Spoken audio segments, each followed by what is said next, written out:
George Best asleep on the sofa in your front room at the height of his hell-raising fame would surely make the homeowner raise an eyebrow at the very least.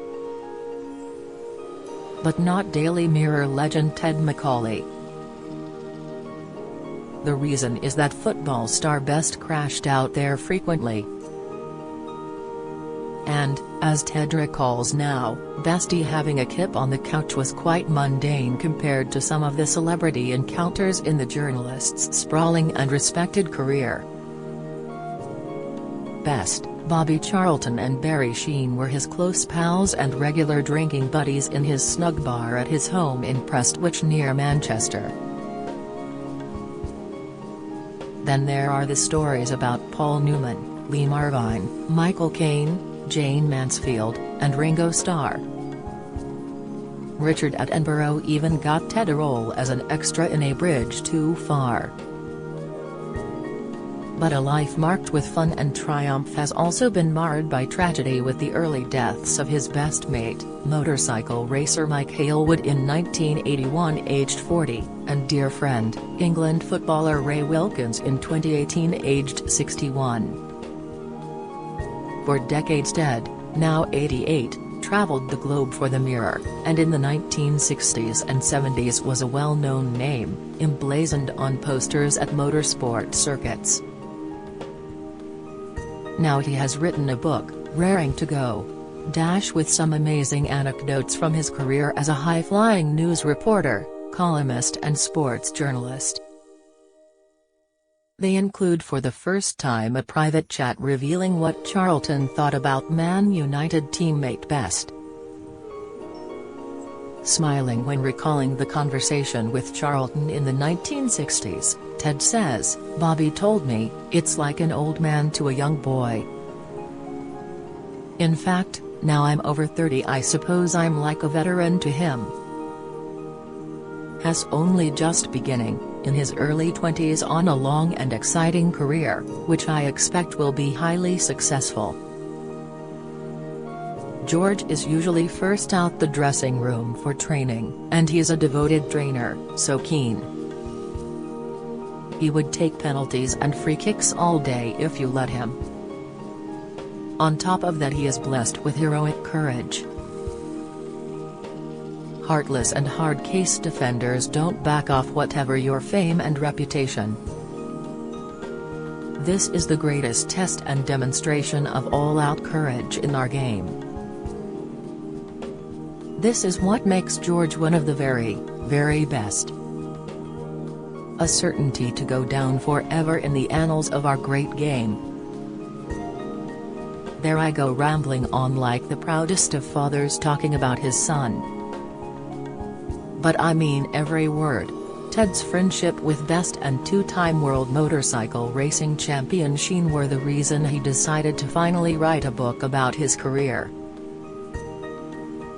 He said, "My coverage of global sport overlapped principally between football and Grand Prix racing on 2 and 4 wheels. That brought me into the closest of contexts with these two thoroughly rascally but likable characters. They remained close friends and allies, right until their premature and personally heartbreaking deaths. Best, a unique world-class footballer, and Sheen, a stirring example of sheer bravery and excitement in the enormously risky profession of Grand Prix motorcycle racing. They departed this life too soon." Sheen died of cancer in 2003 aged 52. Followed by Best in 2005 at 59. Talking about the pair's lifestyles, Ted says, "Booze aplenty, strings of glamorous women. And in Barry's case, too much drug taking and chain smoking. I lost count of the number of nights George spent sleeping on the front room sofa in my village farmhouse 10 miles from Old Trafford.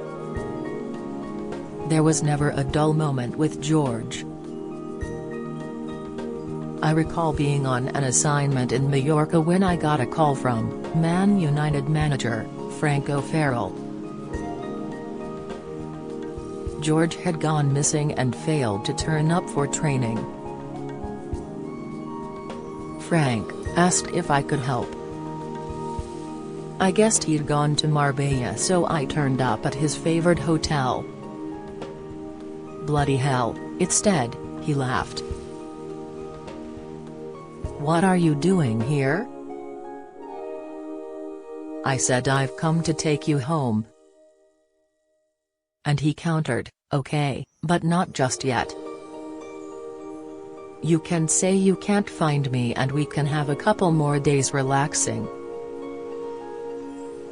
I agreed and we went home a couple of days later. Dad of two, Ted, who lives with wife Dee, 69, in Cobham, Surrey, and who has 4 grandchildren, spent 40 years working on the Mirror. He chuckled as he recalled a time when Sheen disappeared.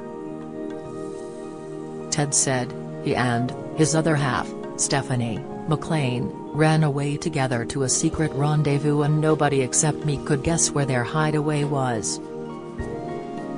I ventured to a hotel I knew was one of Barry's favorites, the Zistalom on Mount Gaisberg in Austria. And I was right. They were absolutely staggered when I pitched up at the hotel as they lunched overlooking the fabulous mountain views. But Barry welcomed me with a firm handshake and a hug, and they happily posed with me for a world-exclusive photo, which was then published in the Daily Mirror. It wasn't just sports stars who became friends. One of Ted's most spectacular assignments was going on a 6-week tour with the Beatles in their early days. I grew to know Ringo more than his bandmates, says Ted. I don't know why, but we hit it off. He told me we just love your show pages in the paper. Thank you very much. They are very well appreciated by all 4 of us. We sat together in the Isle of Man's posh palace casino. And then there was his foray into films in the 1970s. Ted says, I have an ever-so-chuffed memory of a high point, my shaven-headed appearance as an unpaid extra charging with scores of other soldiers across a deafening bomb and bullet-strewn Dutch battlefield. I was persuaded to take part by director Richard Attenborough alongside Sean Connery, Gene Hackman, Tony Hopkins, Laurence Olivier, Michael Caine and Ryan O'Neal in A Bridge Too Far. He had met Caine the year before on the set of 1976 movie The Eagle Has Landed. Ted was given a cameo role in the war film starring Caine. Then when Ted turned up for A Bridge Too Far, he was immediately recognized by Caine. Ted says, when I strode on set, he shouted, "Oh no, not you again." We paired up again in Dublin on 1983 film, Educating Rita, and we spent a good few hours over a drink or two venturing down memory lane. Such memories are just a snapshot of Ted's stories from his long career, and they tell us as much about the famous faces as they do the journalist himself. He says, as so many have opened up for me, it made the book not so much an autobiography as a visit to the inner sanctums of those exceptional people. Ted on Jane Mansfield. Not all of Ted's encounters went smoothly, particularly a run-in with film star Jane Mansfield and her strongman husband.